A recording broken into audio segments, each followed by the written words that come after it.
Hey there, welcome to the Good, the Bad, and the Sequel Q&A. My name's Doug. You're in for a doozy this week. This is one of my favorite interviews because he's directed so many movies that I love. I love B movies. I love canon movies, and the movies behind me, I love so much. So the fact that I got to talk with director Sam Firstenberg was such an honor. Of course, we talked about his time at Canon, but his journey from Jerusalem to Hollywood is one that you're going to absolutely love. Man, you got to check out Sam's book. This is only a little piece of the stories he has to tell. And Sam is a phenomenal storyteller. So this book, I cannot wait to read. Stories from the Trenches, Adventures in Making High-Octane Hollywood Movies with Canon veteran Sam Firstenberg. Man, so check that out, subscribe, and enjoy the interview. Here are you. Excellent. How you doing, man? Whoa, what a background. Doug, you're prepared, my God. You're the king of the sequel. The king of the sequel, that's correct. That's me. That's so cool, man. I think it's so fascinating, your arc, like reading your biography, which I loved reading on your website, and just going back and revisiting a lot of the films. And I watched last night the one that you mentioned, Eric Roberts and Lisa London was in. And that was a pretty cool alternate movie. Yeah. Absolutely. That was so cool, man. So what I like to do with these is just figure out, how people got started, some early memories that you had, then talk about a few of the sequels you worked on and other stuff. So let's start this party. So Sam, what I like to do is, like any good story, has a beginning. So where's your beginning start? Where'd you grow up? I grew up in Jerusalem, from all places, in the holy city of Jerusalem. And in our neighborhood, it was in the 50s. I was born 1950. So it was 50s. And in our neighborhood, I lived in a neighborhood, and we had a neighborhood theater, movie theater, not the center of the city, not the downtown, but then our neighborhood. And this neighborhood theater probably ran second runs, when it came back after the top theaters in the center. And I watched a lot of movies. I would say from the age of 7, I would say 8, and matinee, not in the evening, the double bill in the afternoon. And what I remember is a lot of Westerns, a lot of American movies, a lot of Westerns, World War II movies. I don't have a vivid memory of the movie, but this was the mixture. But we also saw, because it was Israel, we saw Italian movies, we saw, we'd see Turkish movies once in a while. So, but French movies, but the main diet was American movies of the 50s, gangsters movies, Westerns, crime movies, occasionally musical. So this was my beginning as a child, my beginning with cinema. With movies. Do you remember the first one that I know you said you saw so many doing the double billing in the matinees. Do you remember the first one that you remember? Because I know you like Hitchcock. Was it like an early Hitchcock movie? No, the earliest movie I remember, but this was really young age, even earlier, was the movie Bambi, the Disney movie Bambi, the animated movie. I remember it vividly. But now we are talking about maybe when I was 5. My father took me. I remember the fire sequence. I specifically remember of course, traumatizing. It's kind of a traumatizing movie for a kid. But actually, among the, but that's as a kid, as a very young. But you know what I remember? What impressed me a lot? I remember Bridge Over the River Kwai. I remember it vividly. World War II movie. The details. Maybe I saw it again, maybe later, and that's why I jagged the memory. But the Westerns are all mixed up together. It's like one long Western. But Bridge Over the River Kwai, I remember. What age were you? What was the moment that you said, like, hey, I want to pursue film? I grew up in an age that we did not know, we didn't have so much information like today, kids available, people your age. So no internet, no magazine. If there were movies magazine, there were gossip magazines about the stars, not about how you make movies. So we didn't have any idea how you make movies. So, but what I knew that movies are made. Of course, later I became a high school, teenager. I saw movies in much more serious way, and I started to understand different movies, American movies, non-American movies, etc. But we were not conscious, I would say, or aware that actually there is process, that there are writers, that there is a director at this age. I enlisted when I was 18 years old, finished high school. I enlisted to the military. It's a mandatory in Israel. It's a mandatory service, 3 years. And while I was in the military, and I was in a natural way, I became the projectionist of we would see a movie once a week, a 16mm movie. In a natural way, I became the projectionist and also the one who will choose from a list which movies we will see or which movies the others will see according to my taste. And then I started to understand, okay, this is films, and films have histories, and there are different type of films, and there is a Hitchcock, and there is a John Ford, and etc. And I said, wow, I like it. I like to tell stories. I knew, this is a natural instinct. You don't choose it. It's a talent. I was the kid who came back from the movies to the neighborhood, to the building or wherever we live, and sit on the sidewalk and tell the stories, tell the movie to the other kids. So this was me. And so I said, okay, that's what I want to do. I want to tell stories through this medium, through this cinema. So we are talking now 1920, this is and still we didn't have, or at least I didn't attempt to find out how people make movies.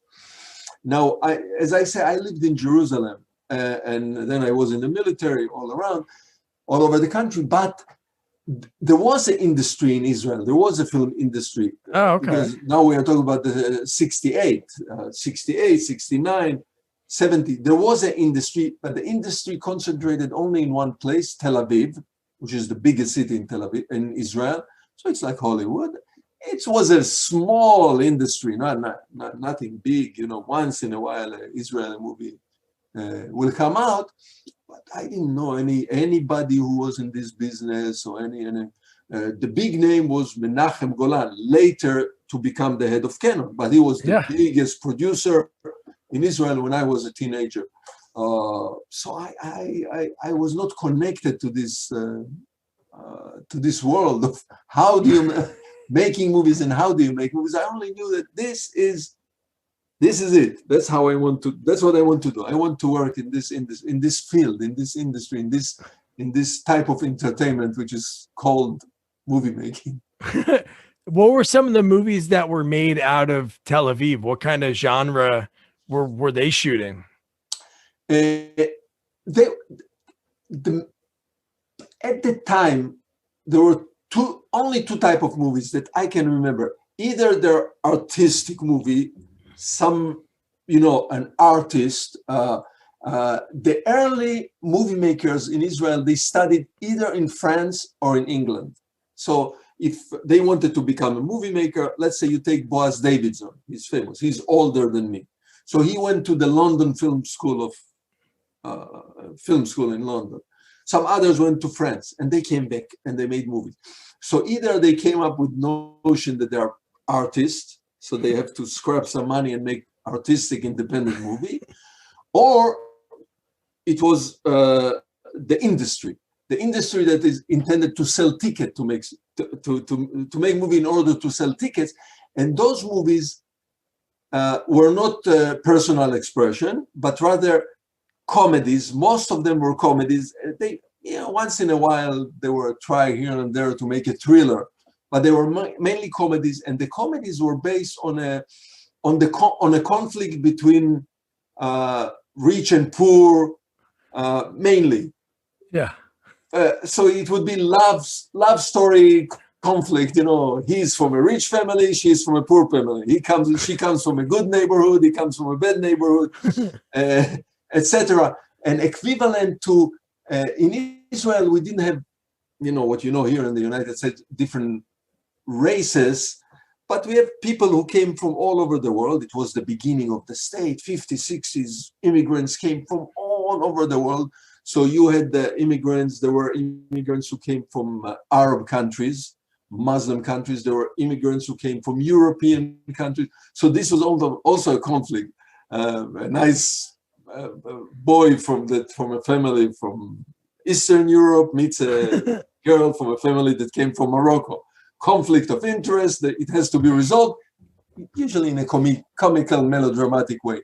So those were the main movies, those comedies, melodrama comedies of conflicts of society. And people loved them. There was before television. There was no television in Israel in the 60s. Really? And so this was as a visual, visual. This was. Now, of course, American movies were big, in theater because there was no television. But once in a while, when there was an Israeli movie Hebrew-speaking movie, people flocked. They usually went to see them, but they were mainly comedies. Wow. So from there, so you get out of the military. What was your first step to knowing, like, you knew, hey, this is for me? What was your first step? So I was involved in entertainment here and there in different way of entertainment. My hobby through high school, etc., I was photography. I was a photographer. I knew how to develop. I was devoted photographer, busy with it as a hobby. And while I was in the military, it so happened that I became also a part of an entertainment troupe. Singing and sketch. Those are kind of troupe that entertain soldiers and entertain group. So I was part of it. I was not a great actor or a singer or not a great voice, but I was in entertainment. I was always involved in entertainment and photography. So theater, photography, stage, and photography really leads itself to cinema. So you have stage, photography. So I decided it was 21, 3 years. I finished the military service, 21. I said, I'm going to Hollywood to study movie making. Wow. How do you make movies? I even have I even had an opportunity. I didn't even have to buy a ticket because our troupe, the one that I told you, the entertainment troupe, was sent on a mission to the United States to some kind of propaganda type of to tour all campuses in the United States to promote the Israeli culture. Let's put it this way. Oh, really? So I was here in a tour, 3 months or 4 months tour, starting from New York, all over the north and the south, and ended up in New York 3 months. It was 1972, when the tour, and then I met some people. I started to ask. And part of the tour was in Los Angeles, of course, obviously. We came to Los Angeles, and every place our hosts will take us places to see. And here in Los Angeles, where I live now, I'm talking to you from Los Angeles, our host took us to Universal tour, to see Universal. And, you see, there is the tour, and they show the stages, and they show how special effect. It was 72. It was primitive compared to the tours today. Anyway, the tour ends on some kind of a hill over the hills over that looks over Los Angeles, over the valley, and that's the end of the tour. I was so impressed. I'm looking over the city, and I tell myself, "That's it. This is my place. I was made for here. This place was made for me. I'm coming back." We ended the tour in New York. I told my friend, "Adios, amigos. Thank you very much. I'm not going back with you." He says, "What?" So, I'm staying in. That's it. I'm staying in the US, of course. And I did in New York. They went back, the troop back to Israel. I stayed in New York. And from New York, I came back to Los Angeles with the sole purpose of studying filmmaking. How do you make movies? Did you know anybody in the States at the time? Did you have any family or anyone over here? I didn't know anyone that much. I had a family here in Los Angeles, in Long Beach, not in Los Angeles. Oh, okay. Remote family. And this was my anchor. I needed just a place to, but I didn't know anyone. I traveled with nobody, just by myself, just like this. I came and like a pioneer going to the West. I'm going to study film. I don't know anybody. I don't know anything. So I camped with them a little bit in Long Beach. I actually started to take cinema classes in Long Beach in the City College, which was quite eye-opener. I'll tell you about it. But then I moved to Los Angeles, and I enlisted in a film school here after I took a few classes in Long Beach here in Los Angeles, but it Columbia College of Arts, which was dedicated to filmmaking, television and filmmaking. That's great. So then from there, when was your first time? Did you know at that time you wanted to be like behind the camera, or you just were any job within working in film? Did you think about writing, producing, or just directing? As I mentioned before, I didn't know. And truly, I'm telling you, this is really the truth. I'm 21 years old, 22, 72. I didn't know anything about the process, how you make movie. You know that most people in the world, until today, I believe, most people in the world believe that movie is being made like a play on the stage, that you start to film, you just take a camera, you put your actor, you start in scene one, number one, line number one, and you start to film the movie, and you go on until you finish the movie. That's still most of the people in the world, that's how they believe that. That's how you conceive. You think it's a stage play and you film it. Now, of course, I understood, because I told you, because I was a photographer, so I understood you need a camera.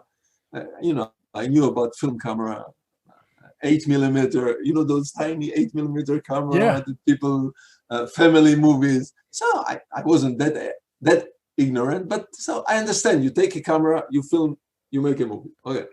Who are the people? Is there edit? I didn't know there was editing. Now, I told you, when I went to Long Beach, before I even started to study making movies, I took those classes which are called film appreciation. And that opened my eyes, really, because for the first time I saw Japanese movies, Italian movie, neorealism, samurai movies, a whole field of movies that I didn't have a chance to see in theaters, just going to theaters and seeing commercial cinema. And I started, those classes, I started to understand, there is a director, and the director has a point of view and different taste. So Kurosawa makes different movie from John Ford, and John Ford makes different movies from Hitchcock. So I started to understand there is a filmmaker with a taste that brings his talent and makes a different movie from each other. So I went, then I told you, I went to real film school, and I didn't have any specific goal or role that I will take within this movie making. I started to see, okay, there is a cinematographer. You have to make sure it's in focus. There is a focus puller. Editing, you are editing the movie, you are recording sound. So somebody is in charge of the wardrobe, somebody is in charge of the background, the scenery. So I started to learn. I saw that there are many. It's a group effort. It's a team effort to making movie. It's not like crazy guy that suddenly makes a movie, unless you are an animator, unless you make an animation. And I started to understand, and I immediately, the school was 3 years, but it took a very short time for me to understand that I am a storyteller. I'm not here. I mean, I like it. It was really nice. When I came to school, I had this feeling when I started school, the first semester, there is this strange feeling, and it has to do with many fields, not necessarily movie. I suddenly I was among my peers, because everybody in school, the teachers and the students, they all came to make movies. And this feeling that suddenly you are in your world, you, for the 22 years you were looking for something, and suddenly you found it. You're with your people. You're swimming with the same fish like you. So this was epiphany. This was great. Suddenly everybody was talking movies. Suddenly everybody around me was interested in the same thing. But I realized, you know, different people, of course, they have different interests, makeup, wardrobe, whatever. I knew I'm a storyteller. Somehow I will end up in the position of the storyteller, the one who tells stories, which in the movie making is the director. So the one who put together the visual story is the director. So even when I was on my first year, like second semester, I already, which is in film school, it takes time until they assign you to make movies. You go, this class, that class, camera class, editing class. But I was impatient, and in the first year, I already made a short movie. But, you know, that's not a big deal, because we know about people who made, you know, Spielberg made a short movie when he was a high school kid. So he had more knowledge because he lives here in Hollywood, in Southern California, than I did. But I understood immediately. So I already started to making short movies. You know, I knew photography, so I learned how to operate the camera. Editing, very quickly I learned editing. So I understood that this is where I'm going. Now I'll tell you something else, even if you're not asking me a question. In my first year, we had a teacher. One of our teachers was the head of one of the station of the filming, not filming, actually the camera department of one of the television station here in town, Channel 13. And maybe he realized that I'm good with the camera because I had so much experience as a teenager. So he invited me to come and work in the station. And I passed the test. So within 1 or 2 semesters, I was already a cameraman in a television station. But this is those huge video cameras, like the new studio camera. So I was working right there. So I was already, this is not movie making by all means, but it's a visual way of telling ideas through visual means. And within a year, I think my second year in school, 73, suddenly I was invited to a party, and the party that I was told that the big producer Menachem Golan from Israel will be in the party, and maybe I'll tell you about it. But anyway, I started to work with him, and I started to work on a movie that he produced here, Lepke, the movie Lepke with Tony Curtis. And I was a runner, basically a runner. Do the, you know, the guy who does whatever. I read that. Coffee, that's what I think so cool about you is that you would do anything. Really, you just wanted to be involved, you know? Yeah.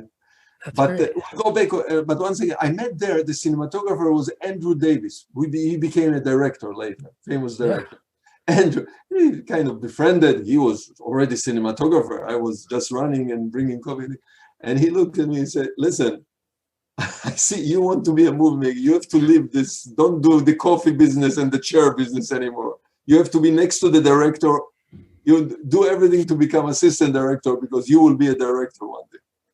So back to school. Yeah. So back to your question. Eventually, I understood that I have to be a director to tell visual stories. Yeah. So when was your first opportunity? Obviously, Andrew said, hey, you need to get into that assistant director chair.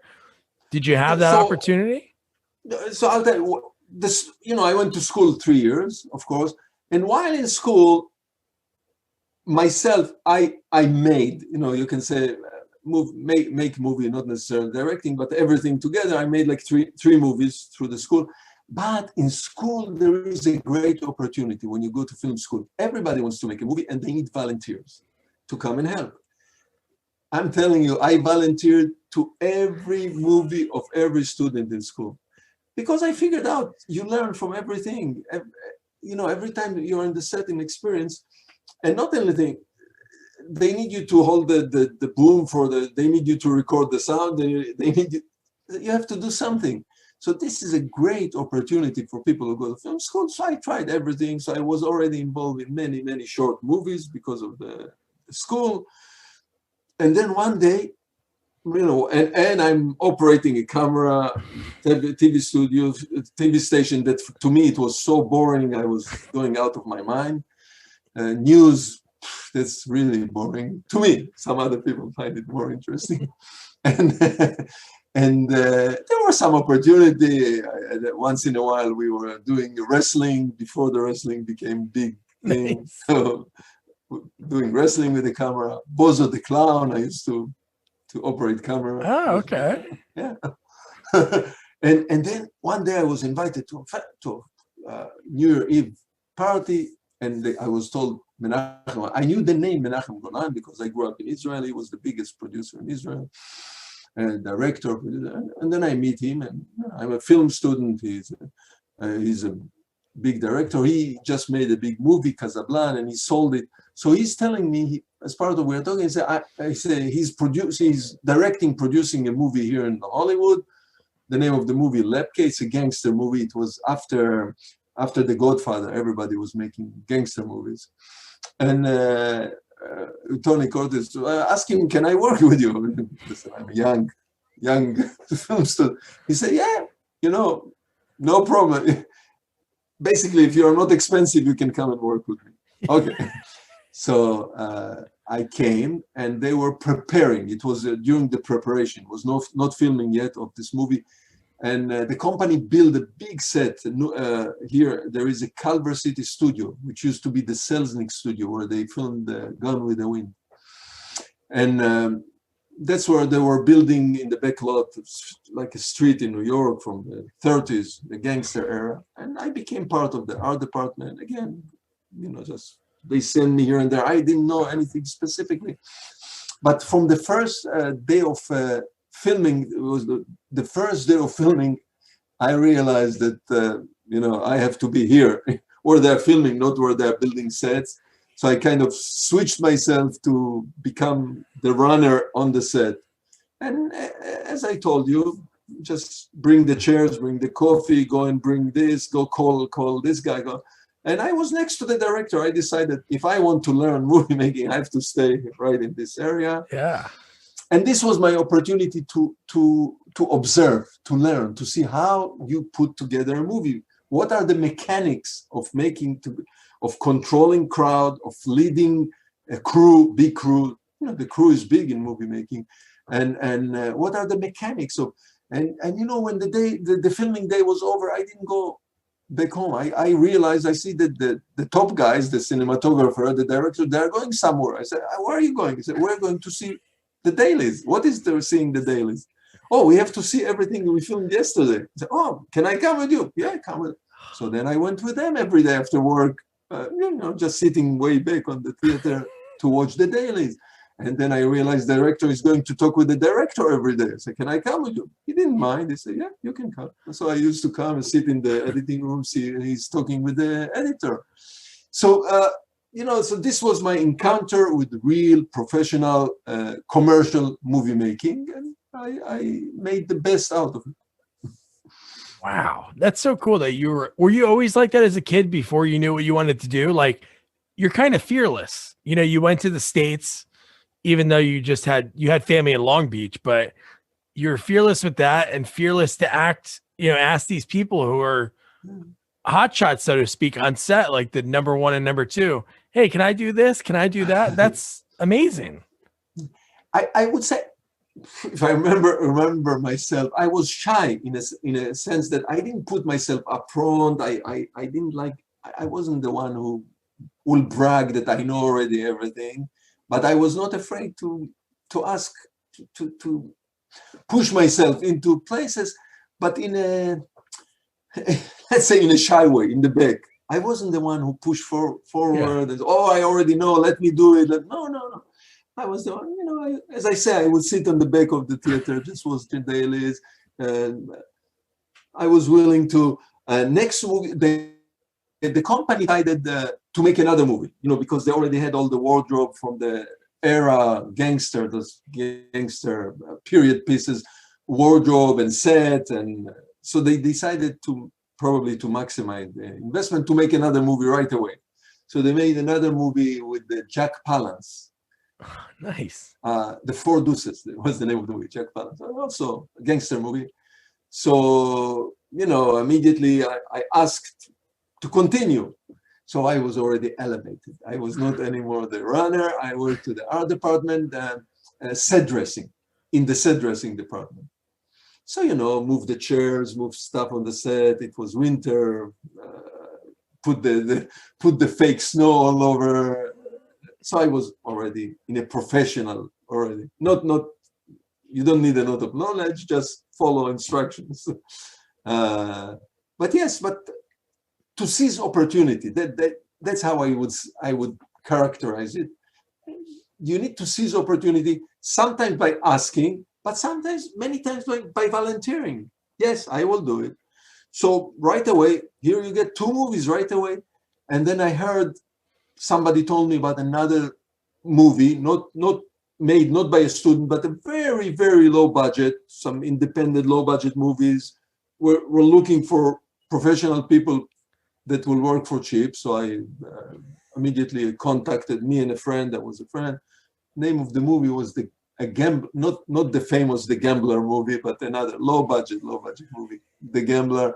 So here I already, because the crew is so small, so I have to lay tracks for the camera, for the dolly. So, you move on. And then Andy Davis had a chance to photograph, to film another movie, low budget movie, The Eyes of Dr. Cheney. The title changed. Now it's called the House of Doom or something. Mansion of Doom. Oh yeah, I wrote that down. Mansion in the Dune. Mansion that's of like Doom. your But then first it was credit. and this was Charlie Bent. This was the first movie that Charlie Bent, the producer, produced. Later, he became a big producer of low budget sci-fi type of movies. But this was the first one, and they were looking probably for cheap labor. So Andy called me. I had a friend, electrician, much more knowledgeable than me. He called us too. Would you guys come over, work with it? And boom! Suddenly, I found myself. I'm the grip because there was one grip, one electrician. This was a small, tiny crew. Director was Michael Pataki, the actor Michael Pataki. And so not arguing about the money, seizing the opportunity, not how much you are going to pay me. Yes, I'll come, whatever. I didn't even ask how much they will pay at the end of the week. Whatever the check came or the cash, whatever the case, at the end of the week, we were happy. I had a very minimal means. I needed very little, I was a student. All along, I'm still a student in school, Yeah. Everything I'm telling you, I'm still a student going to classes. So I juggled myself between like working and running. And I mainly, if it was night shoot, I would take day classes. If it was a day shooting, I would take night classes. I'm juggling between trying to finish film school and all those little movies. But you just, if you're really devoted, that's my opinion. And I talk with young people today, young filmmakers. If you are really devoted, you believe that this is your calling to tell stories cinematically, you do whatever it takes to be involved. Just you do it. Unless you are so talented, listen, when you hear other stories, it's kind of the same. When you hear the Steven Spielberg story, he came to Universal and he worked with no salary for a year or two. He was just working. Nobody knew why he's there, and he was working. Never asked for money, just showing up and working. So it's kind of the same. Oh man! So how does it go from there? So that I think Mansion of the Doomed, I think it's around 76, 75-ish. Yeah. So how do you get from there to One More Chance? What are you doing in those 5 years? So I will tell you, I started to work mainly with Menachem Golan and Yoram Globus. Oh, nice. They had a company. Later, they became Canon. They didn't have Canon at the time. They had a company which was called Ameri Euro Picture. And this company produced those 2 movies that I told you, Lepke and Four Deuces. And then they had an office and they needed a real runner. I had a motorcycle at the time. So I became, I was the office runner, until I found between movies. And basically you go, I was with drive with the motorcycle to agency, bring a script, take script. No, there were no email. We think about it. We cannot believe that there was a time when there was no email. Yeah. And bring a contract, so just run around town, studios, agencies. And they were basically trying to make another movie, third movie here in Hollywood. But for some reason that I didn't understand at the time, financing, they couldn't make it. They couldn't make it. And one day, Golan tells me, I'm going to make, he put together a movie, but they're going to shoot it in Israel, back in Israel. But it's an American movie. It was called, I think it was called 52 Pickup. The star was Joe Don Baker. We'll go back, and I'm going, he says, I'm closing the office, we're going back to Israel. No, I'm sorry, not the Diamonds with Robert Shaw. The movie was Diamond with Robert Shaw. Oh, nice. And later on, Richard Roundtree was added, Shelley Winters. He said, I'm going to Israel, and I had to close the office. I said, can I come with you? I want to work with you in Israel. I'm still going to school. I said, if you pay your way to Israel, you can come, you will help us as one of the assistant directors. And I knew I wanted to be assistant director. So of course I quit school for one semester or whatever, delayed. And I bought a ticket, I went to Israel, and I worked there as an assistant to the assistant director, second assistant, what they call it, third assistant director, assistant to the assistant director. And the movie was shot in Israel, in Tel Aviv, Bethlehem, Jerusalem, Tel Aviv, with Robert Shaw, Richard Roundtree, Barbara Hershey, and Shelley Winters. They were the stars. It's a heist movie. And I was assistant to the assistant director. And one day, Menachem Golan is a very temperamental figure, very temperamental, was. And one day he had a big fight with the assistant director. They're screaming, shouting at each other. He said, I will fire you. The guy said, you don't have to fire me. I'm walking off. I don't want to be work with you. Oh, he walks away. The Menachem director is now without assistant. He looks around, he sees me. Now you are the assistant director. Go get Robert Shaw. Suddenly, out of the blue, I'm an assistant director. Wow. In a movie, big movie, considerably. It's not a studio movie, but you have to deal with stars. Robert Shaw, after the movie Jaws, he was a big star after the movie Jaws. And okay, so I worked until the end of the movie, and I came back to the United States to finish school. I had only one more semester. I finished school. Okay, I'm done with school. And Menachem Golan and Yoram Globus, they're coming back. Again, they need a runner. Okay, I'm back with them, running with office here and there. And then they put together another movie, 52 Pickup, with Joe Don Baker. By now, I'm a certified assistant director. Yeah. So Golan says, we're going back. Do you want to come? I finished school. Okay, everything, I had a degree. I achieved what I came here to. I said, okay, I'll come with you back to Israel. I got all my stuff with the motorcycle and everything back to Israel. And we they had offices in Israel, in Tel Aviv. It was Noah Film, like Noah and the Ark was the name of the company. It was a famous company. And they produced a lot of movies, and they were intending to do this 52 Pickup. And we are preparing, and I'm preparing. The writer was a famous writer, Lou Leonard, that wrote a lot of crime books, Los Angeles. It was one of his books. So he came with us to Israel, not Lou Leonard something, I forgot his name, Leonard. And my job was to travel with, the screenplay was an American screenplay story. So he had to adapt it to Israel. So I was traveling with him in Israel, he's adapting the script, writing the script. And suddenly again, something happened financially. They couldn't put the movie together. I don't know. They canceled the production. So now I'm here. I traveled all the way from US to Israel, and the movie that I was supposed to be first time the assistant director, the main assistant director, is canceled. Menachem Golan tells me, don't worry, I'm producing another movie at the same time with a different director here, a Hebrew, an Israeli movie. And there is this young new director. His name is Boaz Davidson.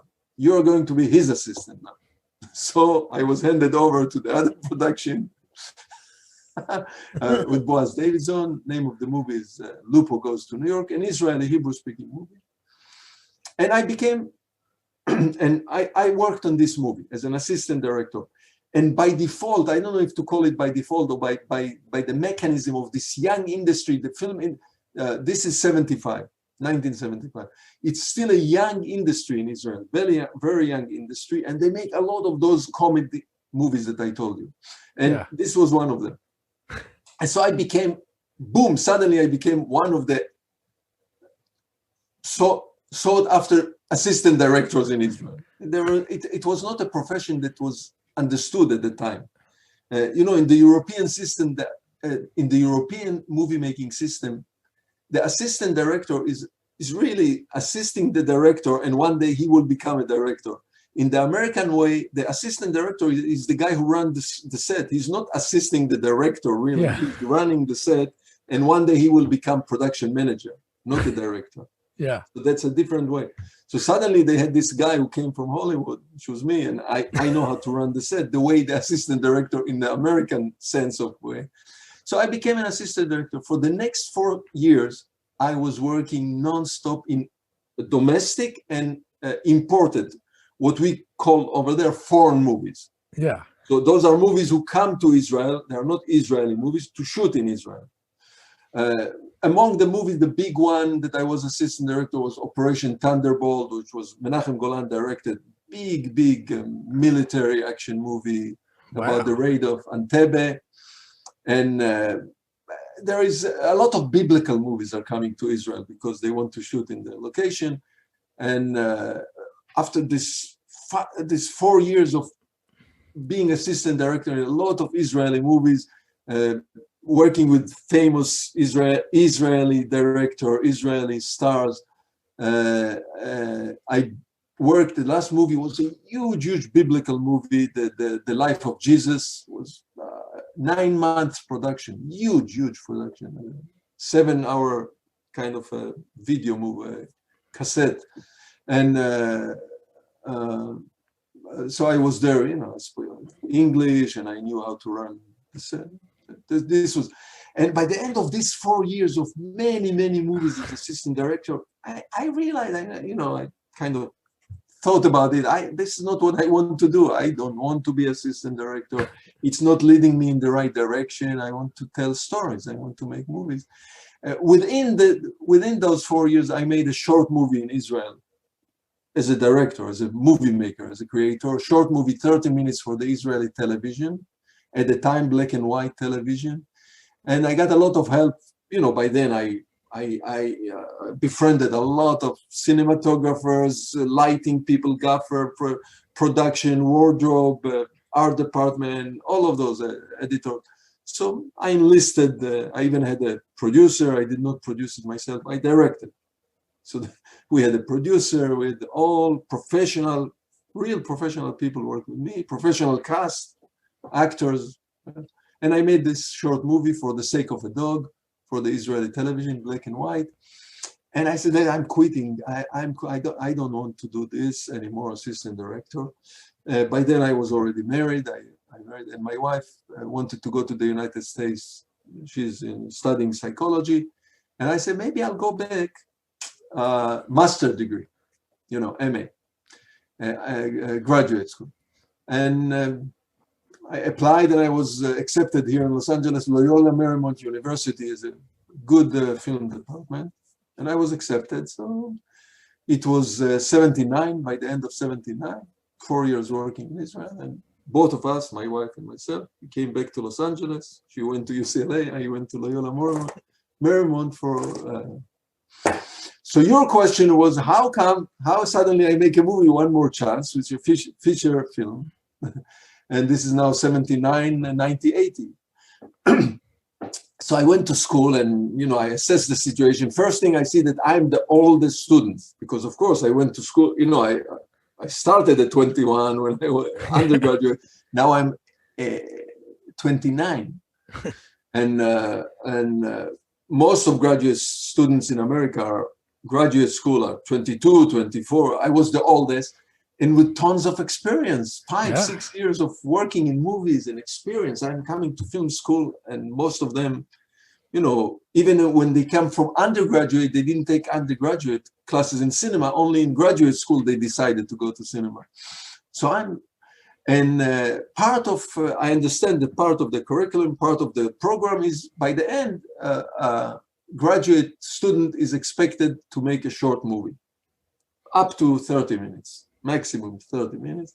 So through the year, 2.5 years, whatever it takes, to write a script, engage in classes, and at some point make this one movie which will grant him the degree, or her, him or her. And I I started to write a script. I like very much crime movies and social dramas. That's the way I saw myself, somebody who makes, you know, social dramas, crime, social drama, this area, you know, the social commentary. So I wrote a script like this. Well, it was called a different script name, but one more chance, about a prisoner coming out of prison and trying to put the pieces of his life back together, 30 minutes.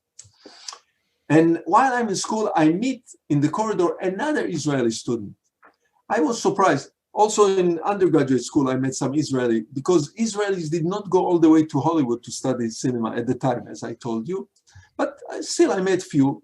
And I meet this guy in Loyola Marymount, David Warmark. He's a well-to-do producer nowadays. I said, David, he was undergraduate. I said, David, listen, I have an idea. I showed him the movie one For the Sake of a Dog, the one I made in Israel. He was pretty impressed. I said, David, listen, I already made a 30-minute movie. I don't want to make a 30-minute movie. I want to use those 2.5 years that I'm here to make a feature film, 90 minutes. And I already wrote a script, 30 minutes. But how about if you want to produce and I want to direct, together we'll make a feature film? He liked the idea. And how we're going to make it will convince the school, the university, the department, that it's beneficiary to the cinema department to produce a full feature movie. So the school will produce the movie, the film school in the Loyola Marymount. So I expanded the script to 90 minutes, made it a full story of a guy coming out of prison, trying to put his life together.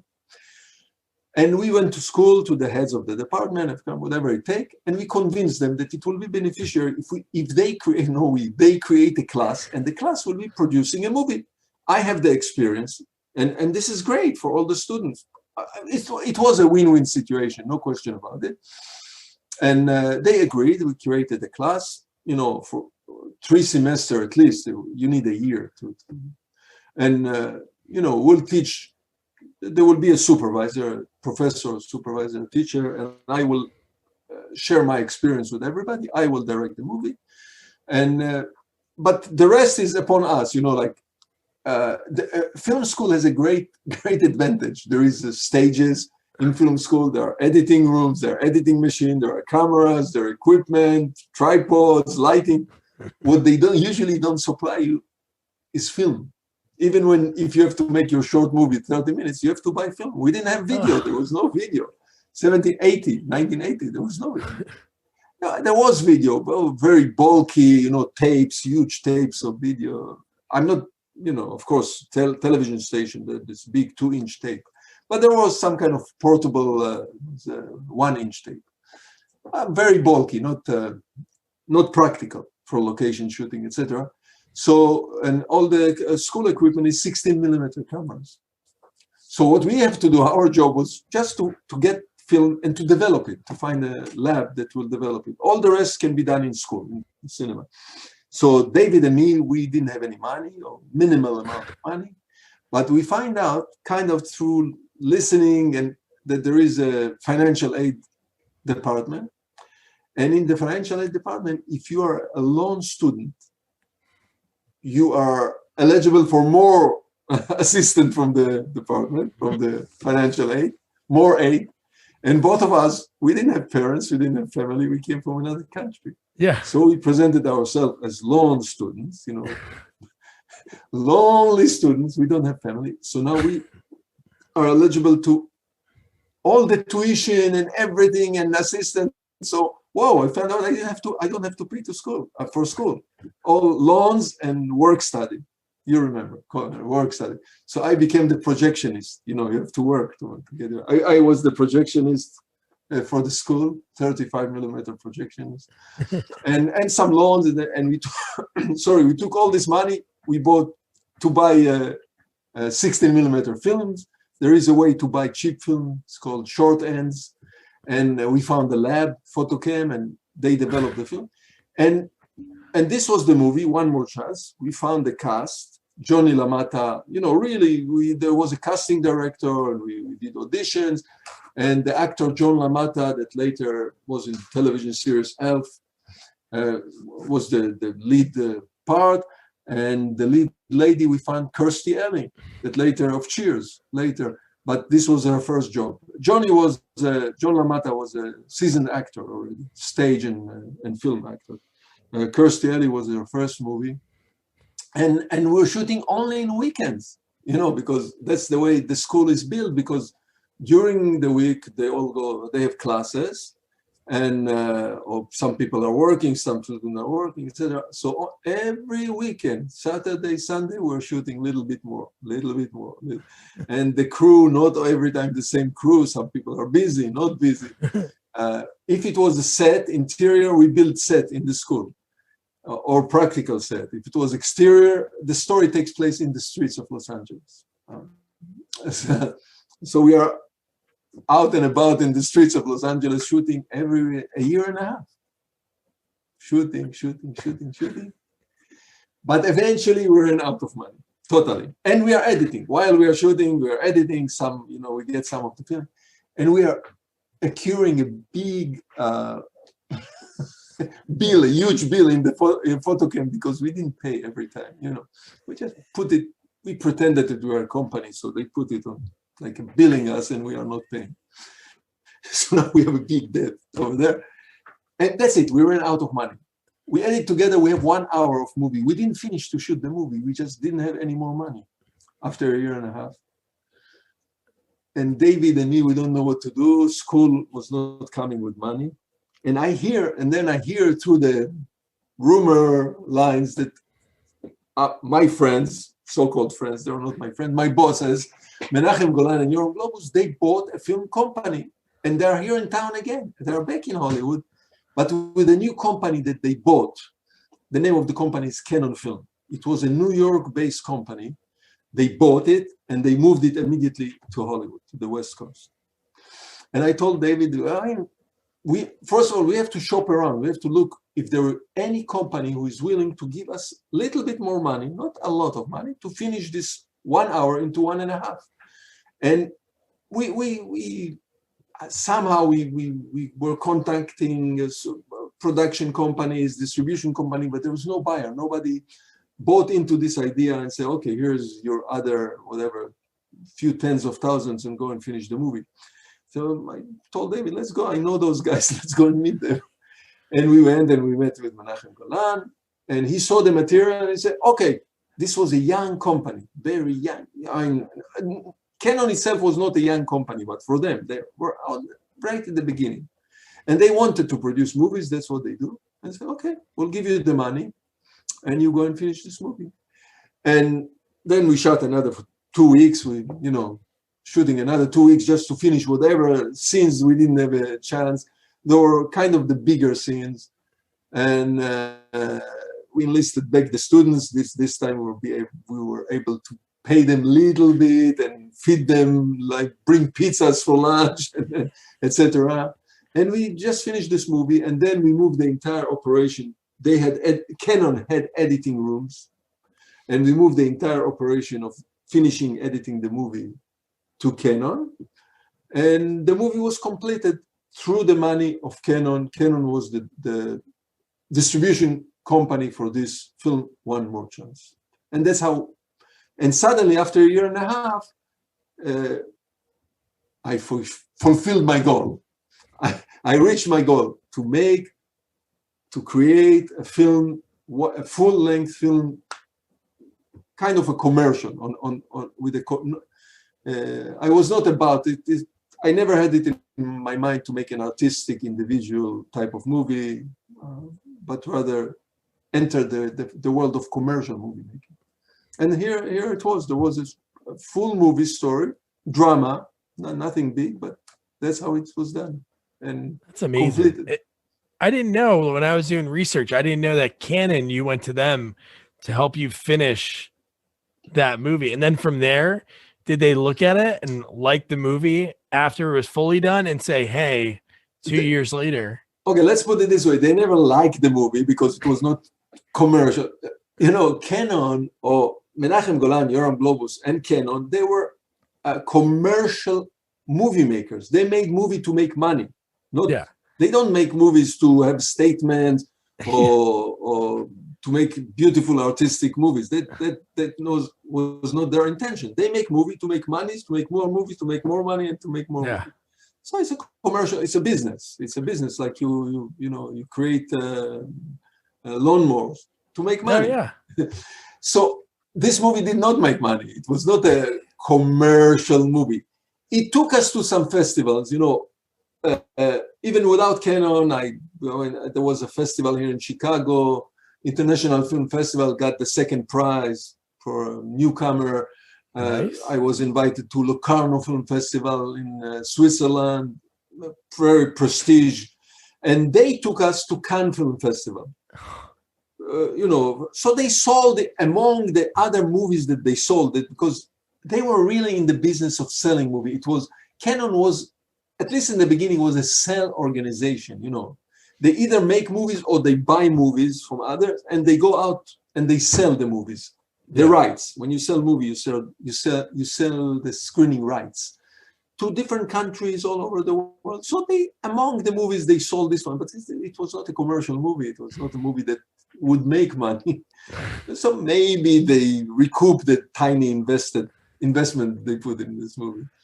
But to answer your question, they like the movie? No, but they knew, okay, we have here a guy that knows how to tell a story in a cinematic way. So we have here a guy that we know him from years back when he was assistant director, so he knows how to run the set. He understands the schedule, money, budget, not money, budget, schedule, and he had proven himself that he can put together 90 minutes of a story, beginning, middle, end, drama, acting, the actors, he can control, direct actors, control. Let's call it direct actor, conduct a full crew, and put together a story. So maybe we can use it. So maybe I'm exaggerating, but this is the way of thinking. And by then, it took a long time, as I told you. This one more chance. We were editing it. This small company Canon started to make movies, and they started with horror pictures. At the time, were very popular. Low-budget, independent horror pictures in the beginning of the 80s were very popular. And there was a way. This was also what Charlie Band was doing. Same thing, the same kind of. So at the time, one of the cheapest way to make a movie is horror picture. You take one castle or one building, you put your cast inside, they are being terrorized, you don't have to move location. That's the cheapest way to make a commercial movie, horror. And they were very popular in the 80s, very well. So Canon started with horror pictures, Schizoid, New Year Evil. There were a few of those titles. But they were more the inclination, Menachem Golan was the main creative of the duo, and they were cousins, by the way. Menachem Golan and Yoram Globus, they're family, they're cousins. So it was kind of divided that Menachem Golan was more of the creative part of it, or not more of, he was the creative part of the duo, and Yoram Globus was the financial part of the duo. So, and he came from action cinema, Menachem Golan, more inclined toward action than. And horror is not in Israel, we never saw horror pictures until the first movie that came to Israel, horror picture, was The Exorcist. There was never a horror picture, never played in Israel. Israeli audience don't buy into this illusion of horror. Maybe today, but not at that time, then. So he didn't know nothing. You have to grow up with this culture of horror movies. He didn't know anything about horror, but he was good. So he realized probably that maybe to go more toward action and adventures, not horror. And somehow they produced, and he directed a movie that was called One More Chance. Erase it. Enter the Ninja. Yes. Kind of like Enter the Dragon. The idea of ninja, of martial art ninja movie, was presented to him by some people, Mike Stone and others. And he liked the idea. There was a script. They went to the Philippines and he directed. He was a director, Menachem Golan. Produced and directed movie that called Enter the Ninja with Franco Nero, the Italian star, in the lead part. Sho Kasugi is the villain. Few more names. And they edited it. And now he was in his field. This was really, and they sold, it was selling pretty good compared to much better than the horror picture that they were making. And by then they already produced 6 or 7 movies. As I said, mainly they tried as horror pictures and this one action movie. So what do you do in Hollywood when you have a even semi-successful movie? What do? You do a sequel immediately, because now it's easier to sell. When you make a sequel, it's easier to sell. And they were sales organization. So, but for some reason, I don't know exactly, he didn't, the company became more and more busy, active, and he became more and more busy in running the company. Now there are more than one movie, 2 or 3 movies. He didn't want to go and direct another so-called ninja movie. And we just finished the One More Chance. We finished the festival run. We came back from Cannes Film Festival. Everything was over. And just by chance, maybe, I don't know how to describe it, I was around and he turned to me and said, would you direct for us this? We're making a sequel. And I saw the Enter the Ninja because I was part of the office. The office was smaller. We were like 10 people, all the secretaries, editing, it was a very small operation, maybe 10 people. And I was already around. I had my foot in. So was my friend David. We had our foot in the company. So I saw this movie, Enter the Ninja. I said, of course I will do. I mean, what was the question? I will direct for you any movie you want. I'm a young, inspiring director. I want to do this kind of cinema, commercial cinema. I didn't know that it was going to be action, but commercial cinema, Hollywood mainstream cinema. And then he asked me, but there is one problem. We need a lot of action. It's an action movie. What do you know? What do you know about action? You don't know anything. I said, don't worry, Golan. I know action. I will take care of action. It will be okay. I didn't know at the time that it would be okay, and so this was how this One More Chance led me to my second chance to make another, now full-fledged Hollywood independent commercial movie. I love Revenge of the Ninja. I love that. I think what I love about a lot of the movies and like why I love canon films is because there's just so much action, and Revenge of the Ninja, right from the beginning of that movie, it's pretty much nonstop. So listen, Doug, as I told you, my education is Westerns. Yeah. War movie. So, I mean, that's the way the brain works. I mean, you cannot help it. You are influenced by what you have been educated, one way or another. So, you want to make artistic movie, you make artistic. You are a comedian, you make Animal House. Because, yeah. So here I am, more or less in what I want to do. Yeah, but as a genre, I don't know anything about martial art movies. I never heard anything about. I knew samurai movies. I like Akira Kurosawa, of course. I saw Seven Samurai, Yojimbo, Senjorno. I saw all the samurai movies because I like this genre. But they are basically Westerns. It's a Western in Japan. Samurai movies are Westerns in Japan. Western movies are samurai movies in America. It's the same kind of the same genre, the same dramatic structure, most of them. So I liked it, but I never saw a Hong Kong kung fu movie. I never saw Bruce Lee. I didn't know Chuck Norris. I never. I for some reason it evaded me, this genre altogether.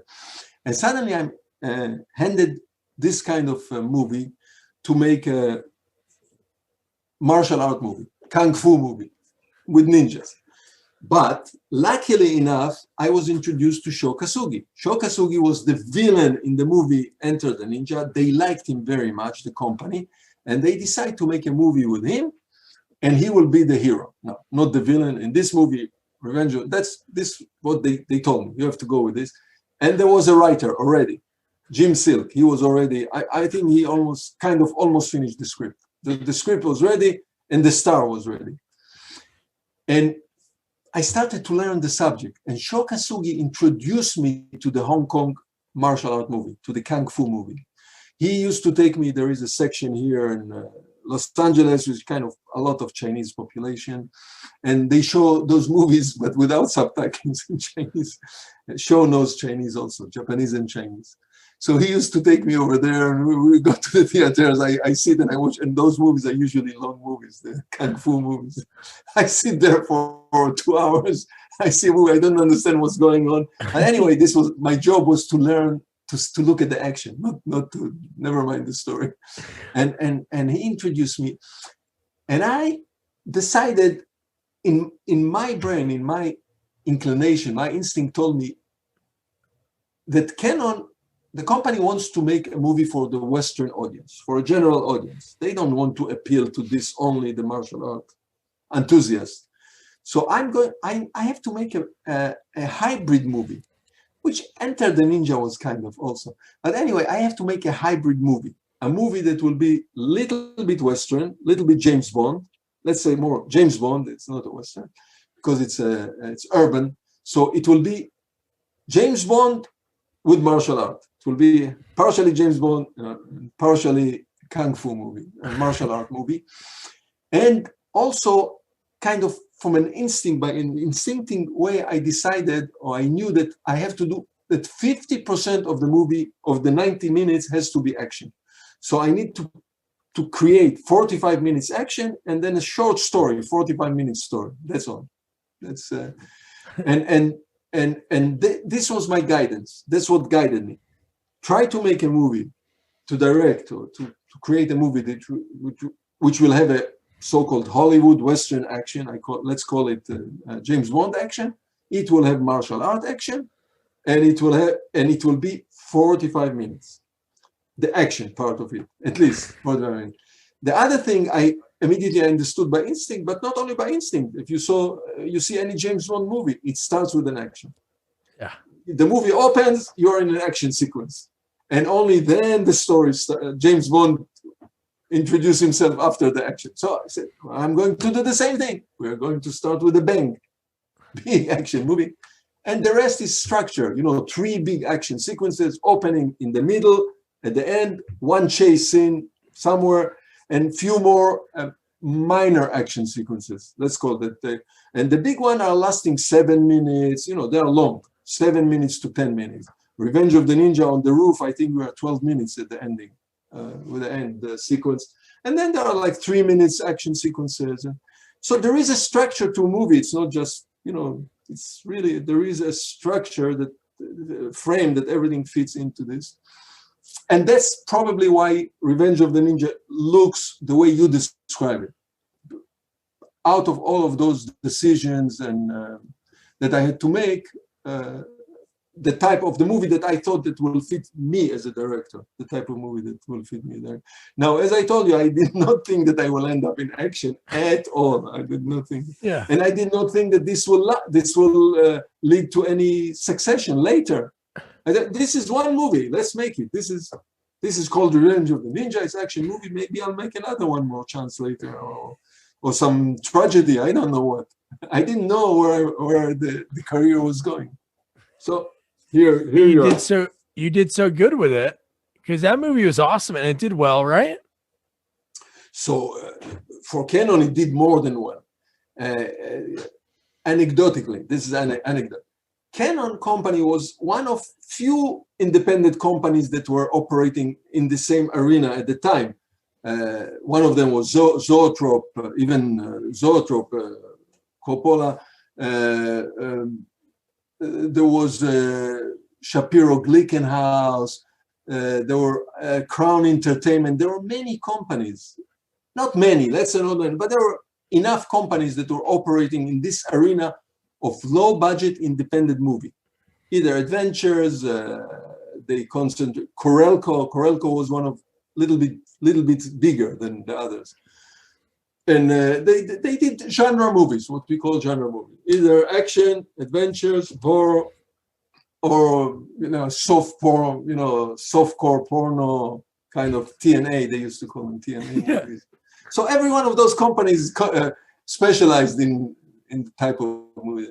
So Canon was one of them. Now, every one of those companies, the goal of all of those companies is to make a movie that will be picked up by a studio for distribution. Making movie is much easier than distributing movie. Distributing movie in North America, US and Canada, is a complicated process with a lot of knowledge and advertising and theaters and regions, and it's pretty complex. Small, tiny company cannot do it by itself. So for them, the goal is to get a distribution by a major company. And when we say major, we mean the studios, MGM, Universal, Paramount. And there were few smaller distribution companies.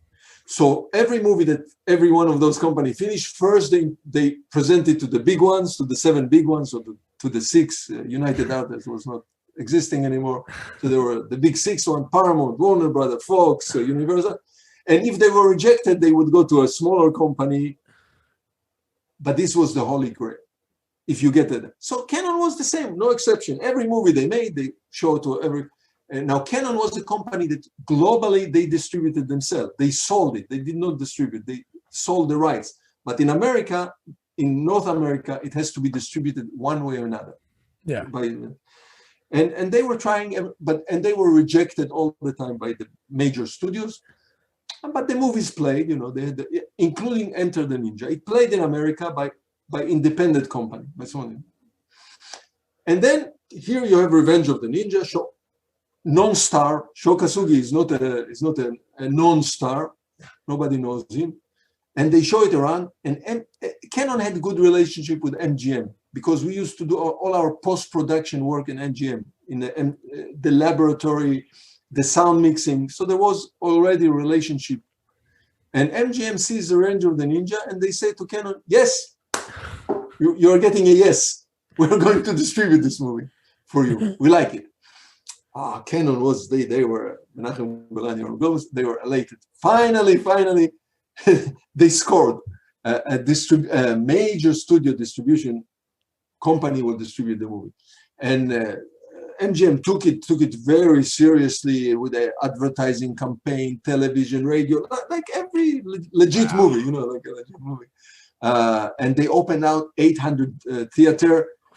In a system that was called flip-flop. They have the system, I don't know if it still exists. It was east of the Mississippi, west of the Mississippi. So you do 800 prints. Prints are expensive. Even at the time, every print was $1,000 to create a print for the theater, 35 millimeter print. So that's quite an expense. Yeah. Including advertising. You have to, on top of it, you have to put advertising and shipping cost, everything. So they opened 800 theaters east of the Mississippi first, ran it for a few weeks, they moved it. Now, whoa, this was a surprise. In New York, for the first 2 weeks, it was at the top of the box office, Revenge of the Ninja. It came out of the blue. First of all, I guess first the martial art crowd went to see the movie, and then they came home and they told their friends. It was a movie for men, for young men. I mean, women did not go and see this movie. But anyway, to this target audience liked the movie, and they went out and they bought the ticket, and the movie was kind of successful, not like a major movie successful. By no means, we cannot compare it to a James Bond movie, or any other, or French Connection that were at the time. Those movies were at the time, the action movies that came out at the time, and not the same, but for independent small movie, considerably, it was a big success. And Canon was happy, MGM was happy. Now they are talking bigger numbers, not huge numbers of money, bigger numbers. And of course, what do they want to do? Sequel. Did you see it in the movie theater when it was out in Los Angeles? What was that like? The first time you sat in the theater and saw your movie? Of course, listen, we see a lot of screenings before it goes out. Yeah. And then I had to see the screenings with MGM, etc. But we decided, David produced the same guy, David Moore, produced the movie, cool. Revenge of the Ninja.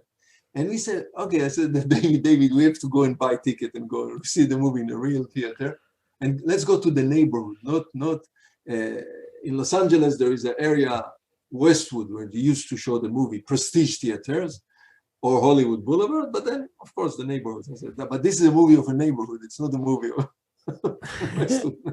So we went to the Culver City over there, a neighborhood, which the audience is mixed, ethnically mixed, blue color, white, black audience, Hispanic, mixed, And of course, when we go to a theater, only men with their sons.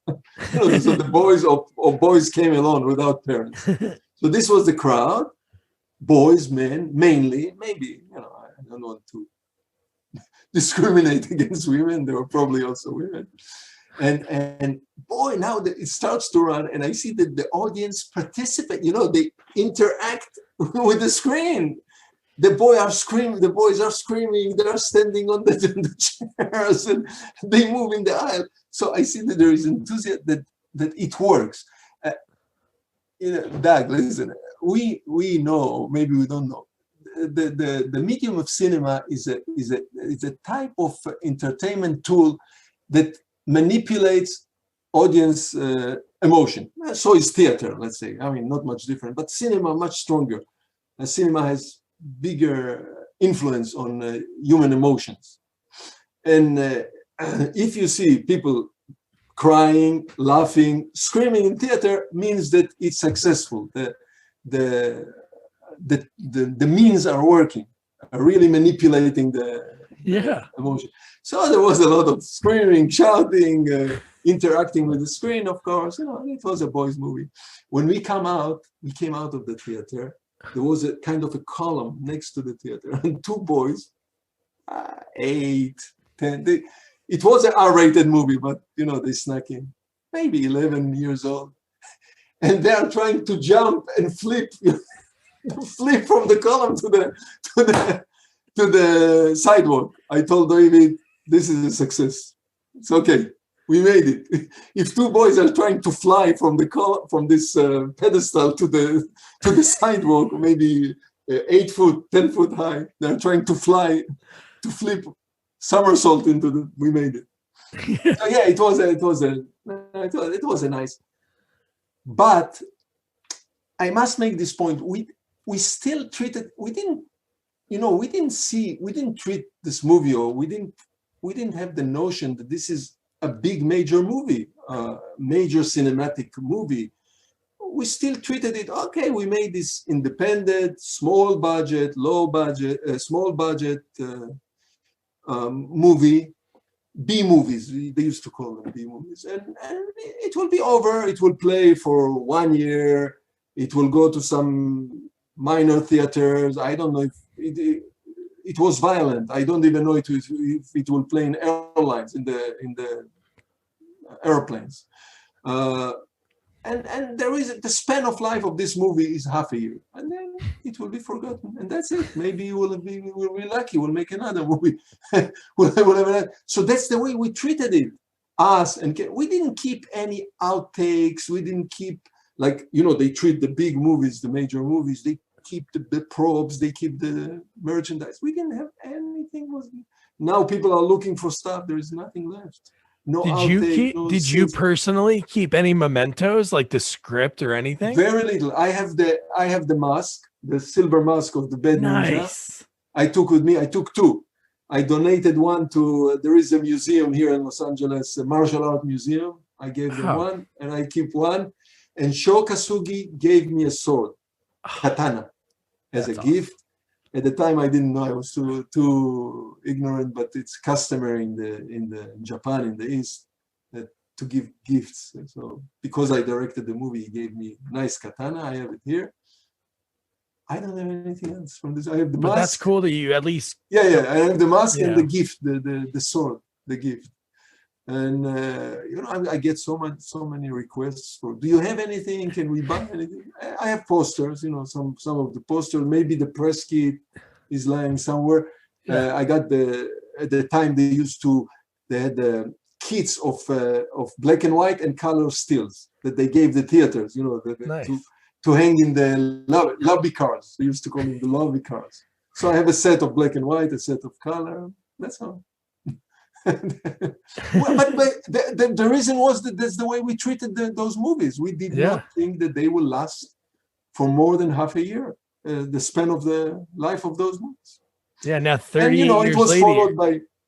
It was followed by sequels, Revenge of the Ninja, Revenge of Ninja 3, The Domination, which was not as successful, but the jewel of the crown, the pinnacle was American Ninja. American Ninja went off the roof, they broke all records for independent, low budget.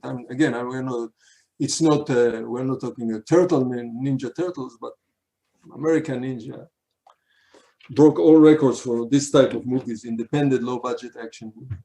Yeah, so let's talk about that. I think it's so cool just looking at the movies that you directed. It was like for 3 years straight, you were working with those two men, Michael Dudikoff, and Steve James. Actually, Steve, 4 years or 4 movies in a row, because you did Riverbend after that. But it's funny when you think of Michael Dudikoff. I don't know if he did any ninja movies before American Ninja, but he was in Bachelor Party with Tom Hanks. That's how I remembered him, because I was born in 86, so I saw these later. But I remember seeing him in American Ninja, and I'm like, that's the guy from Bachelor Party. Not only, he was also there was a television show, Star in the Family. He was in this television show. It was not a huge show, but he was a regular in Star in the Family. I think it was called Star in the Family, Star of the Family, Star in the Family. But so he kind of became, I was within Canon, and I became kind of director of sequel. In between, I also, I made the Ninja 3, The Domination with Lucinda Dickey and Sho Kasugi, which were not as successful as Revenge of the Ninja. And then they needed a director to do the sequel for Breakin. Breakin was a huge success for Canon. Huge success. And for MGM. So immediately sequel. And it's one of the only sequels I know today, I learned in the history of Hollywood, that came out in the same year. The original and the sequel, both of them came out in 1 year. In 1 year. So it's one of the only, maybe the only movie that came out in 1 year, sequel. So I was enlisted, because I knew already Lucinda, I was enlisted to do the Breakin 2 Electric Boogaloo, which was also a very successful movie. Sam, I got to tell you, if you could get a nickel for every time that people, whenever somebody says something to, they say electric, but it could be anything at all. Like on a golf course, my buddy would be like, hole 2, electric boogaloo. Yeah, it became a meme. There is a big article. Somebody wrote a big article about this. And sadly enough, lately in a negative connotation, very negative connotation. There is the Boogaloo's movement. The Boogaloo movement is a white supremacy that believes in the resurrection of Civil War, sequel to the Civil War, Electric Boogaloo. The same thing, but in a negative connotation. Yes, you're right.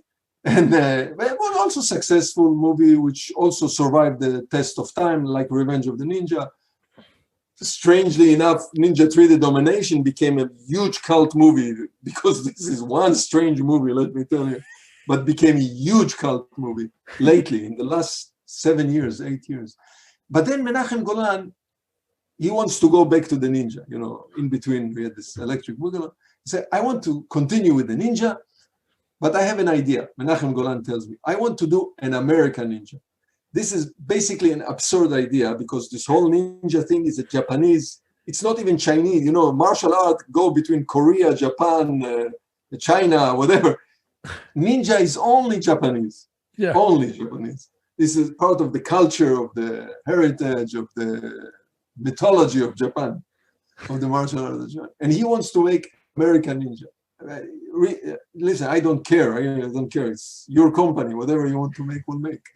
And I actually like the idea. Why not? So that's how it was born. That's how it was launched. Let's make a movie. No Shokasugi, nobody. American Ninja. And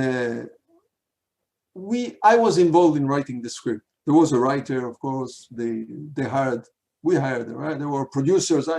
I directed. There were producers, Gideon Amir and Avi Kleinberger, and there was a writer, Paul de Milke. He was hired, and all of us together, we started to work on the script, and the character came to life. He will be a soldier. It will be a James Deanish type of a character, chip on the shoulder, the reluctant hero. All of this was developed as we were working on the script.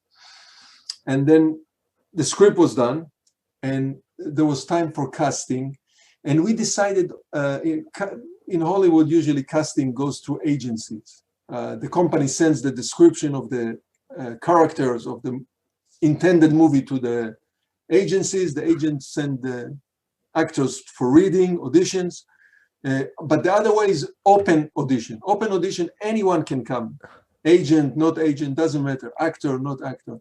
And we were looking, we didn't know if we were looking for an actor or martial artist. Maybe we'll find another Bruce Lee, who knows, or another Chuck Norris. So it was open. So there was a message was sent to all the martial art dojos, the schools in the area, and to the agencies as well. And many people came in for this part, for Joe, and other people came from the other part that Steve James did. And I believe there are like 400 young kids, young actors who came in. And first they went through, before they even came to read for the part, they went through a test, martial art, to see if they are capable, or if they are real, if they're capable, if they can do it. They didn't have to be martial artists, but good enough so they can, because Lucinda Dickey, she was not a martial artist. She was, when we did Ninja 3, we also looked for the same thing, either a martial artist, let's say Cynthia Rothrock, or a dancer. And Lucinda was a dancer. So here in this case, we look for an athletic guy, or a martial artist, and we see many. So first they had the martial artists with, I don't remember who, with Mike Stone, with Steve Lambert, whatever, the stunt people, the action people. And if they passed this test, they came to see us for reading. And I saw many of them for reading, and many of the girls, and many for the part of Jackson, Curtis Jackson. And among them came Michael Dudikoff. I didn't know if he came open call or an agent sent him. I didn't have any knowledge about him. I didn't know if he was in another movie. But I liked his demeanor. I liked his appearance, his look. He was not a martial artist, but he was very athletic. Michael was very athletic. And by then, later on, I found that he already had a career in modeling, and he worked on the television show. He worked in Bachelor Party, and he also had a starring role by then in a movie called Radioactive Dream that was directed by Albert Payon. So I saw the movie later. They showed me the movie after so as it always worked, finally by thinning down, we finally had 5 finalists. The finalists, we read them with a different Jackson. I will tell you, the Jackson was not so much. We liked Steve James so much that there was no question. He was right away. We saw him, we liked him. He was a martial artist. We liked his appearance, everything about him. So he got the part already. His agent agreed to the deal, I guess. And among the 5, we paired them with different actresses. Ended up with Judy Aronson from Friday the 13th. She's great, and we liked the most Michael from all of them. And I told you, he already had one movie, Radioactive Dream, in a starring role. So that's by this process, we ended up with Michael Dudikoff. and with Steve James, and it went on. American Ninja was so successful that there were sequels, and Michael did some movies by himself, and Steve James was added to the crew of Delta Force, to the cast of Delta Force. So they had their career in Canon. They had a thriving career in Canon, both of them. And this was like the same time with Canon. Obviously, you were there for all of it. And it was pretty cool. I saw you posted about the book that came out pretty recently, the one about the history of Canon films. Yeah, there is a book which is called the book,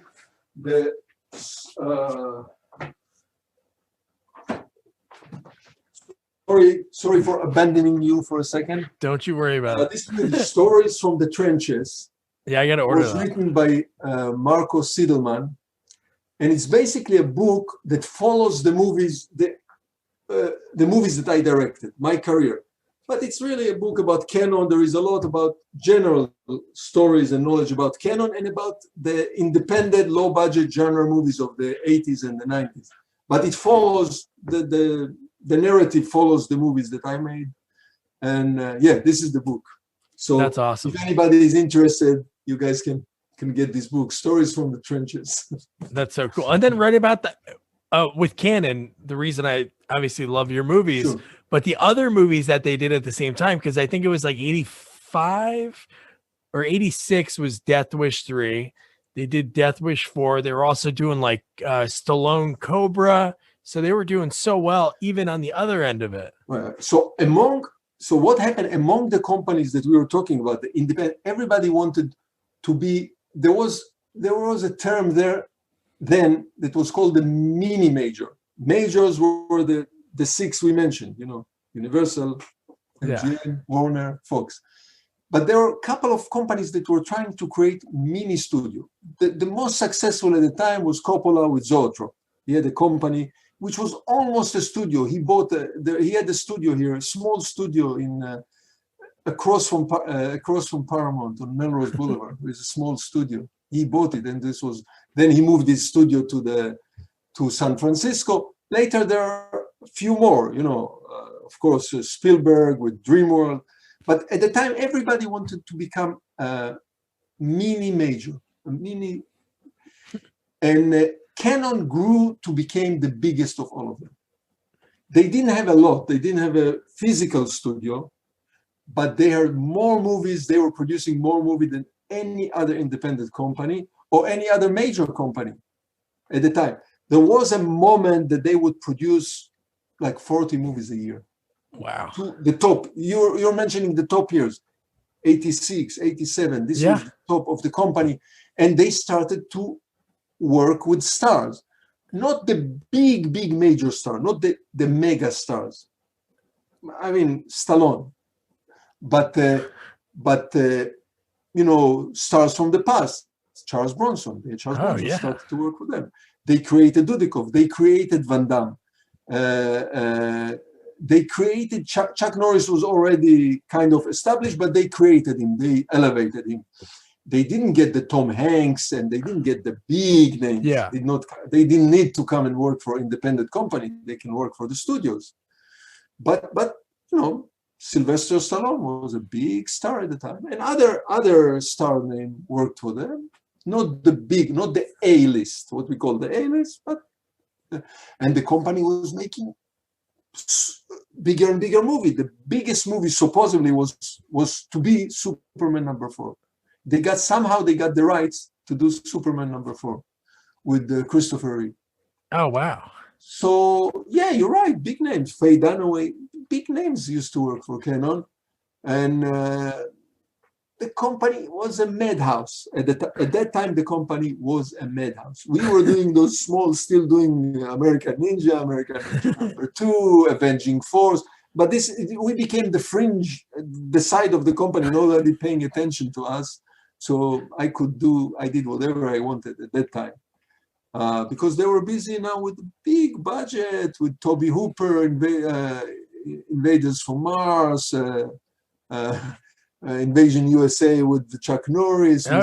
So those suddenly became big budget movies, and our movies, they didn't bother us at all. I could I did whatever I wanted. That's good. Yeah, but the company became a big company. But of course, we know today, historically, retrospectively, didn't have a base financially. The company didn't have a base, and quality didn't have a base. They did not produce this company that produced about 400 movies. I can say that they had one really A-list good movie, Runaway Train. Yeah, Eric Roberts. Yeah, there you go. That's the only, in my opinion. Many other people think about the same thing. I mean, they did a movie with John Cassavetes, but that's not a mega movie. Yeah. But they did an opera, Othello, but one excellent movie, only one, Runaway Train. And you cannot sustain a company, but the studios, maybe not every year they have great mega movie, but once every 3 years every studio must have one or two great huge box office success and critical success. And Canon didn't have the financial base or the quality to sustain for a long time, and the growth was going crazy, and it was inevitable from a corporation point of view. It doesn't matter if you make movie or you sell toothpaste, that such a company will collapse, because there was no income, there was no profit.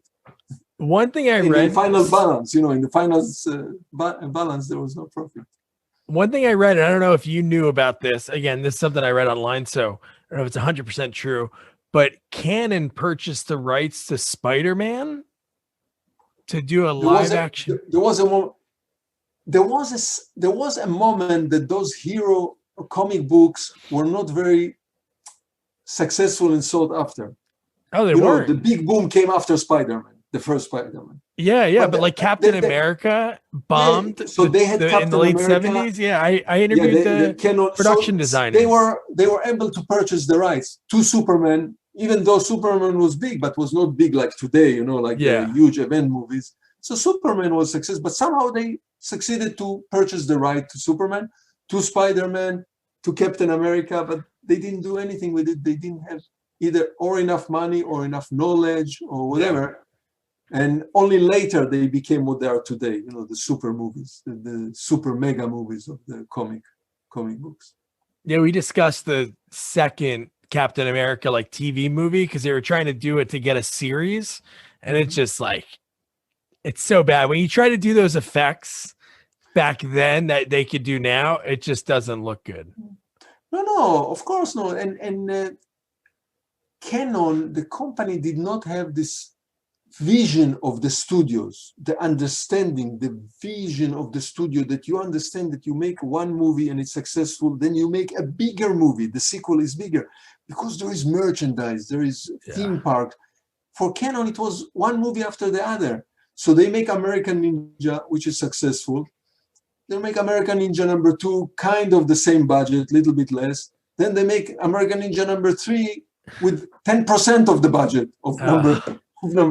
So they didn't have this thinking, this vision of we can take something and make it huge, because there are theme park, merchandise, there are money beyond, not only movies. For them, it was only making movies. No, they didn't have this knowledge and vision of the big studios, of the big major studios, which understand that when you make one movie, the sequel gets bigger, and the third sequel is even bigger, until you kill until you squeeze the lemon all the way.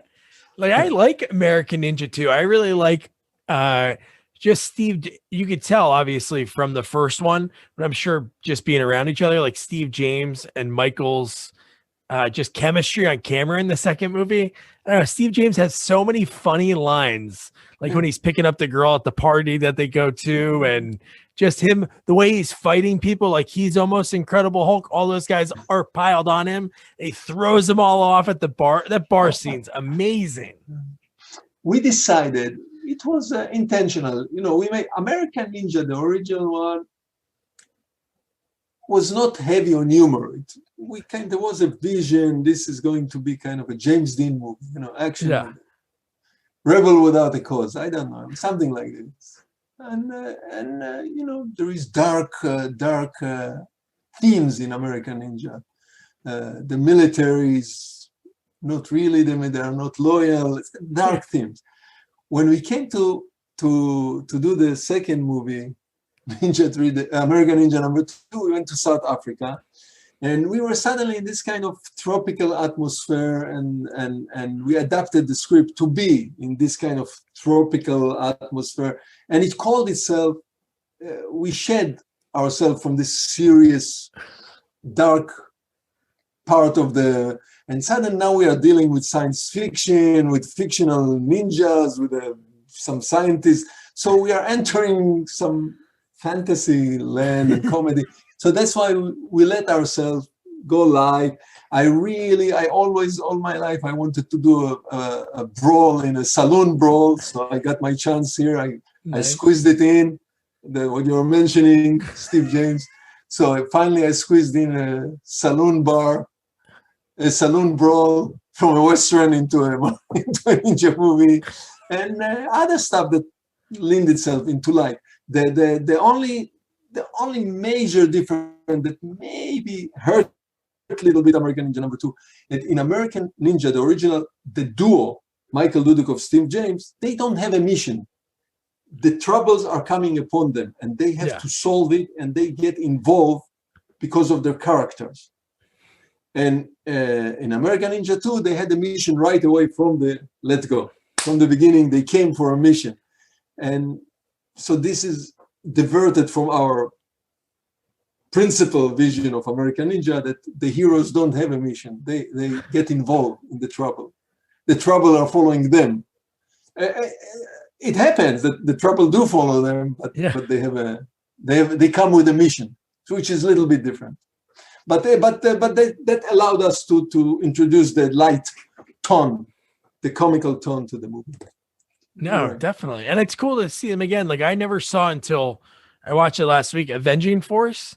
It's cool to see them in another movie. And I like that movie a lot. That movie's so good. John P. Ryan, who's the bad guy in Death Wish 4, he's great in this movie. Yeah, he was in Runaway Train. He was the warden. Yeah. He's the warden in Runaway Train. That's how I knew. That's how I met him. That's how I chose him, because I saw Runaway Train. Correct. And Avenging Force is completely different ball of game. You know, it's a different thing. It was written by James Booth. The script was ready. I was not involved in writing the script in any shape or form. Nothing. I was involved in shaping the movie, but the script was there. We didn't change the script. James Booth wrote the script. He's in the movie. And but by then, you know, it was after American Ninja, before we did American Ninja Turbo. But coming back from the Philippines, Steve and Michael were already friends on a personal level. Yeah, they were obviously on the screen. We know today they had this, whatever it takes, the chemistry that it takes to be in the screen, even if you hate each other, but still on personal level. Because in the beginning, they had a rough beginning. They didn't become a friend right away. But on the screen, there was this chemistry, you know, those two guys, buddy, that in some movies it works, some movies, you know, it doesn't work. By Butch Cassidy, you know, wow, those two guys are really, really good together. You believe that they will sacrifice each other's life for the other. And so by then, when we went to do Avenging Force, this chemistry was already there, and the friendship was there, and it's obvious. Though in Avenging Force, Steve does not finish the movie. He doesn't last. His character doesn't last all the way to the end. But then we got back to. Then we flew to South Africa, to Cape Town to do. And you know, by then the chemistry between the two of them was already working, and they knew each other, little nuances and how to interact with each other. So it works pretty well. So it was a good duo. It was a good pair. And then they did Steve and Michael continue American Ninja number 5, I think, number 4. Again, they were together, and so on. Yeah, so it was successful. Listen, every movie we know today, American Ninja is quite a success in terms of low budget independent action movie. huge success. We believe it's, you know, it's 35 years and it's still playing in all the channels and late night, and it's reissued on DVDs, Blu-rays. We estimate that the movie will have been seen by more than 100 million people worldwide in this span of 35 years. And every young kid, most of the young kids in the world, they know American Ninja. So there is a secret to it. You're thinking, why this movie success? Because there are many, many movies in the world. Every year there are hundreds and thousands of movies. So yeah, part of it is the king. Of course, most of all is the character and the charisma of Michael Dudikoff. No question about it. You know, he's the lead, he's the star, he leads the movie. Then the chemistry between him and Steve James, the body, the two of them, and the love story with Judy Aronson. So those three elements, of course, you know, of course, there are ninjas, there is a story, there is betrayal, there is drama, there is everything. But those elements, Dudikoff, Steve James, Michael Dudikoff, Judy Aronson, and the very elaborate fight sequences and action sequences, and that's what made the movie. So no big secret here. Yeah, you know what's funny? Like when you say, and I believe you, like the movies that you did were low budget.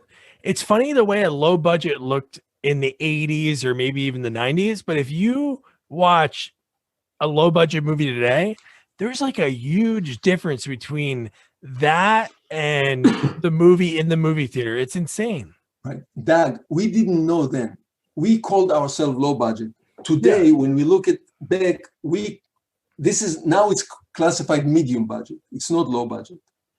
You know, we went to the Philippines. We had a huge crew, 3 camera units, 9 weeks of shooting, 6 days a week. This is not a low budget. Low budget is 5 weeks shooting in 1 unit, horror picture today. So we had more budget then. Our budget then was bigger than low budget of today. So it was not a tiny movie. The crew in the Philippines was more than 200 people, the crew. And we were shooting 9 weeks, six days a week.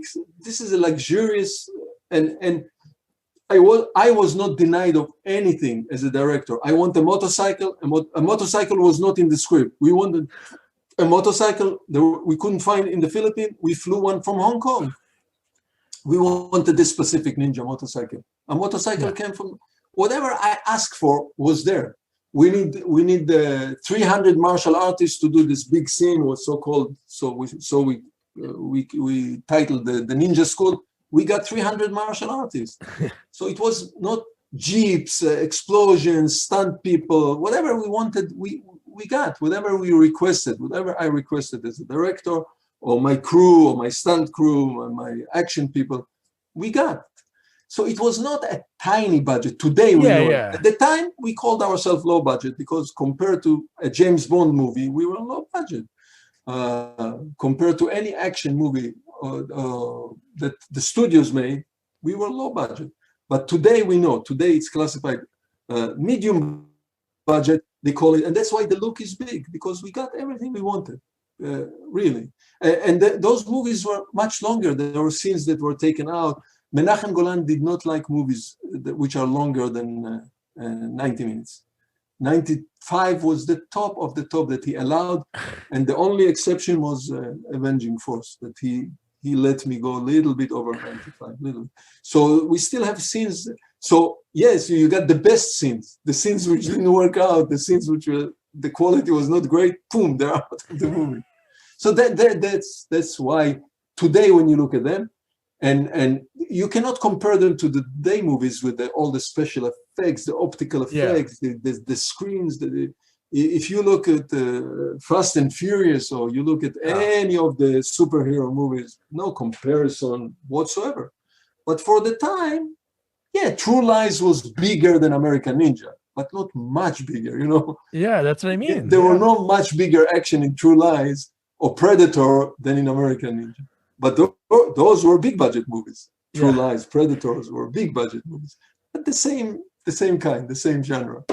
So so Canon was able to compete. We could compete with them more or less, especially in the home video market.